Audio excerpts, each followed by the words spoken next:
Ayun na nga mga bossing, Diyos me, Marimar, muling nagbabalik. Mark Jim Boys in the house. So ayun mga bossing, bale, diniliberan tayo ng unit, no? Honda Civic Legit ESI Automatic Transmission by Boss Mark Jimbo. Together with Tatay. Bossing miss ma'am. Aray, parang di mo naman ako na-miss. Grabe mga bossing, wasari interior. Bao nga no? Fresh interior, naka-touchscreen med unit na.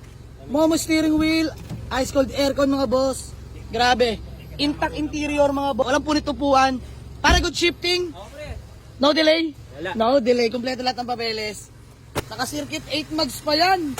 Grabe naman by Boss Mark Jimbo. Kaya buksan natin yung hood. Legit ESI mga boss. Wala namang bulutong sa bubong. Ba, maayos ha. Bagong ilamos pala to. Buffing na lang no. Bossing check lang natin yung tranny. Ayan o. Reverse ba? Agad-agad mga bossing oh. Drive. Yan. Budget meal lang to mga bossing ha. Check natin yung bubong. Latang-lata yan mga bossing. Diyos me, marima. Still in good running condition. Budget meal mga bossing. Para sa mga naghanap ng Honda Civic, Legit ESI, FI engine, all power na mga bossing. Super duper budget meal. Available na to for only 110k. Negotiable pa ako dito mga boss. Let's go.